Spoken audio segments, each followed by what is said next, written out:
Okay, everyone, so let's start our discussion in chapter 4. So chapter 4 deals with molarity. These questions are also pretty important, and a lot of these are going to be asked in the exam. Primarily, probably, the redox reaction question over here. And so, let's get started, shall we? So, aqueous means in water, okay? Means in water. Okay, that's number 1. Now, what's really important, okay? That's the answer number 1. What's really important, though, is understanding that, okay, what is a dilution? And ultimately, what we're kind of finding out here is, all right. Question 2, dilutions. Right, this is one of the equations that you were given, or that you will be given on your exam. I call the M1V1 equation. That's what I call it. Okay, M1, M2.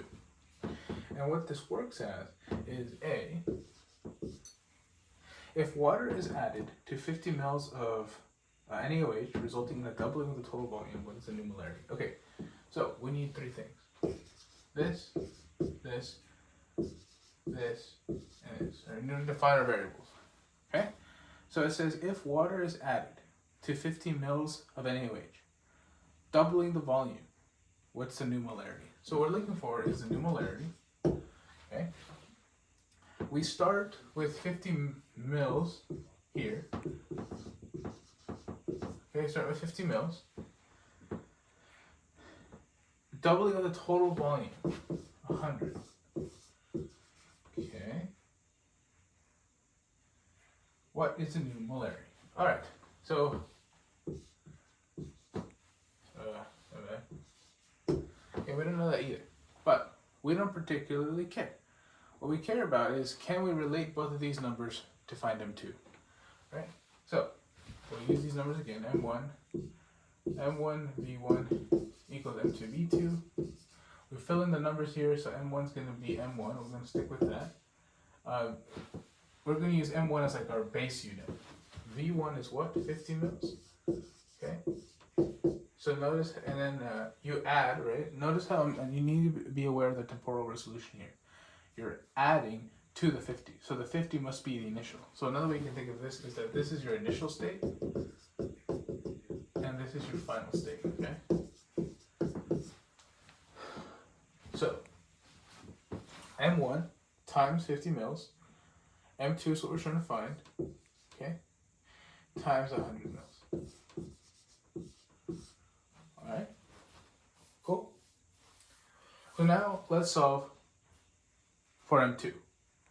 We divide both, so M1 divided by, or multiplied by 50 mils divided by 100 mils gives us M2.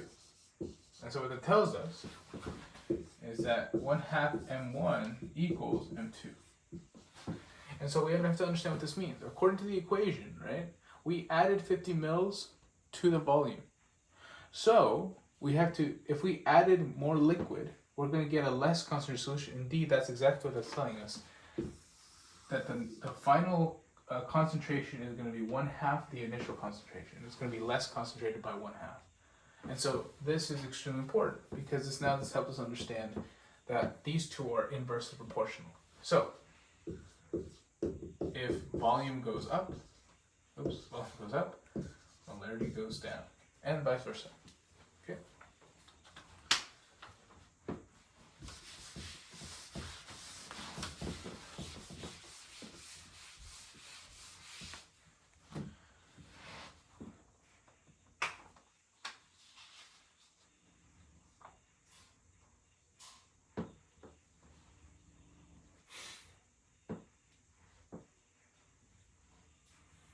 This is important. All right, so, let's examine questions 3 and 4 because it's important to understand what these questions are, or what these equations for chemicals are telling you. Okay, so now it actually matters that we put these guys in, these the state symbols. Okay, so plus KCO, also aqueous, gives us AgCO, solid, plus KNO3 aqueous again.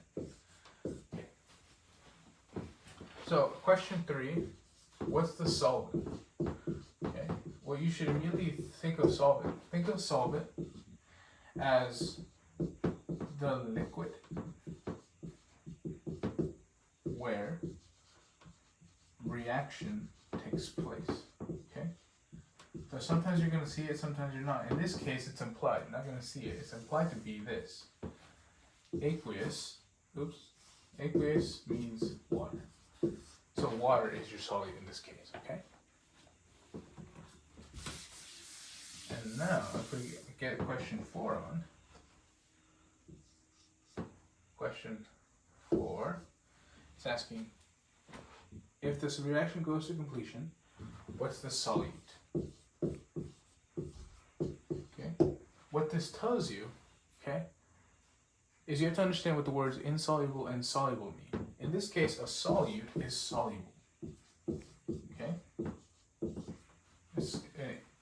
Solute is soluble. And if it's soluble, it has to be associated with AQ. It'll have that as its state symbol.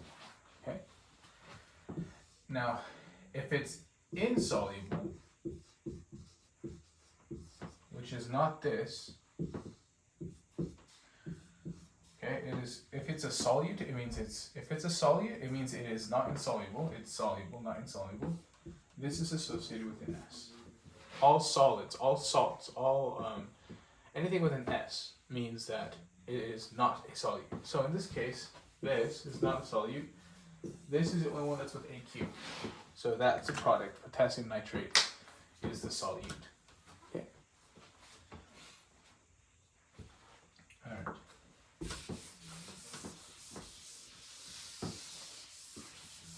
Question 4.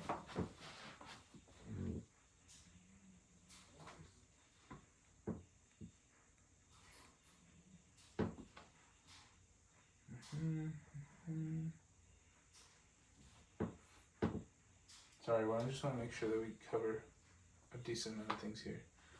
Yeah, okay. Let's just, there's a lot of more variety in this one than I thought. So 5B, right?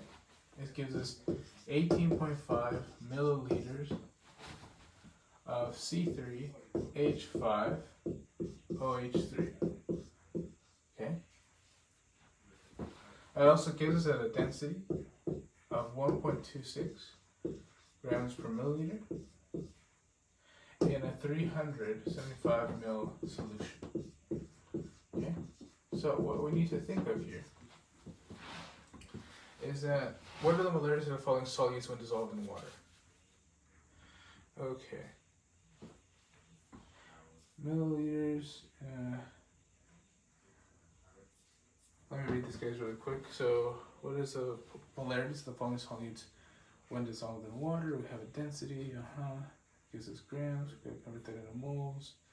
Okay, cool, makes sense. Okay, so they give us a milliliter, and it'll start us with concentration, right? So then you have to ask yourself, is there a number in here we can use that'll tell us, is there a way we can go from milliliters to moles? Okay? Now, indeed, this would be concentration, but we don't have that. That's the fastest way. Fastest way is molarity. But we don't have that. So we have to use density. Must use density. Okay? Sorry, real quick guys, I'm sorry. We have to use density, okay? So what this is telling us ultimately is that we use density. So instead of using molarity, we have to add an extra step. Milliliter gets that into grams and then into moles. Guess what we use here? We use density. This is where we use density. And how do you guys always go from grams to moles? We went over last time, it's molar mass. Okay? And then we want to find the concentration of it in this solution. So that at the very end, okay, you find concentration, molarity, by dividing by liters. Okay, because remember the definition of molarity. Molarity, which is a measure of concentration, is moles over liters. Okay, so let's do the problem. We have 18.5 milliliters. I'm going to call it C3. Okay,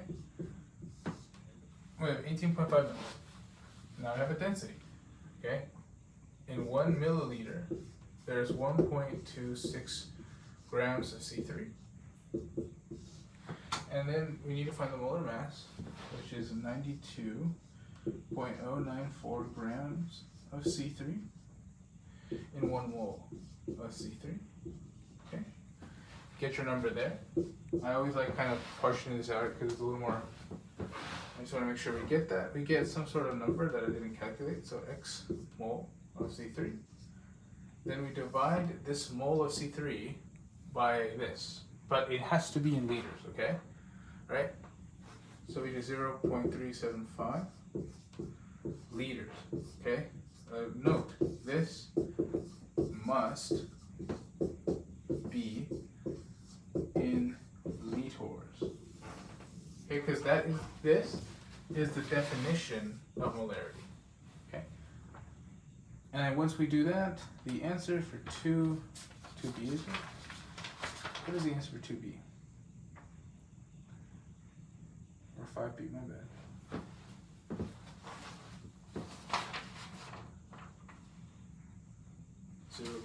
The answer is 0.674 molar. Okay? Does that make sense, everyone? Make sure that makes sense to you.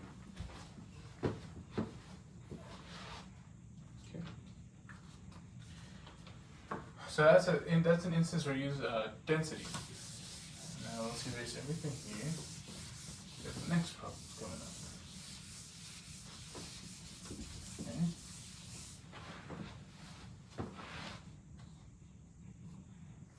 The next problem is number 6.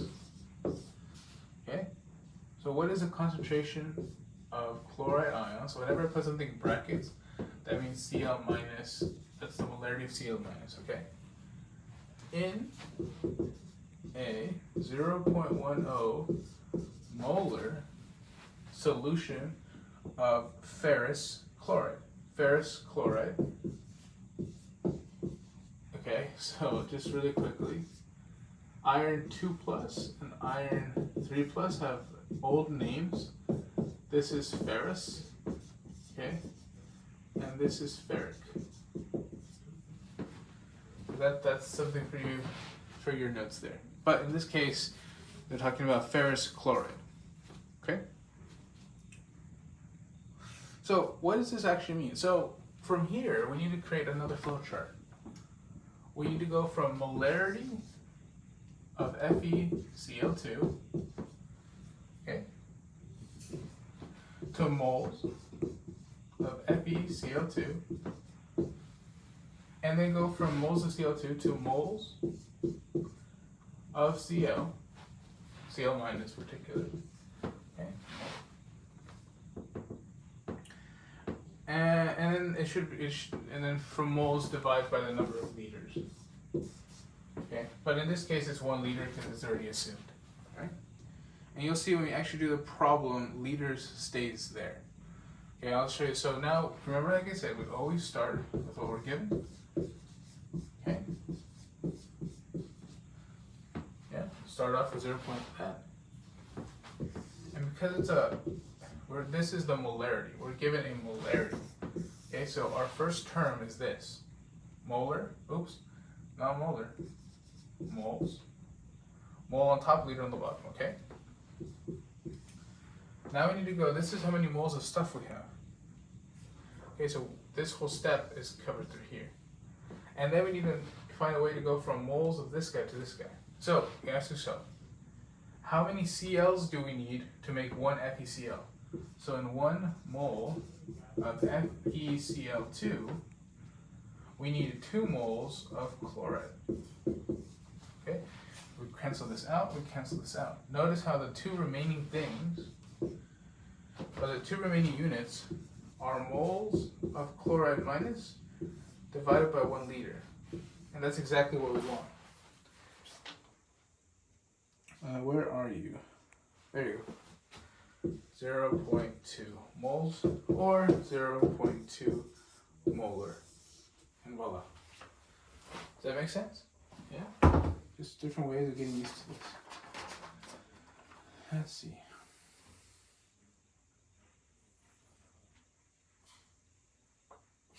All other problems you should be able to answer pretty well on your own. Okay. Mm-hmm.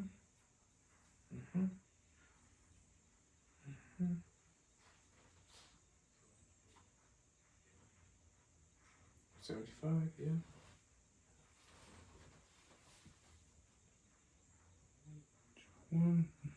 Okay, let's do number 10.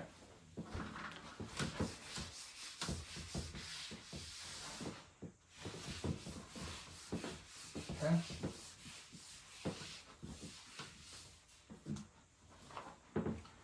Let's give this guy a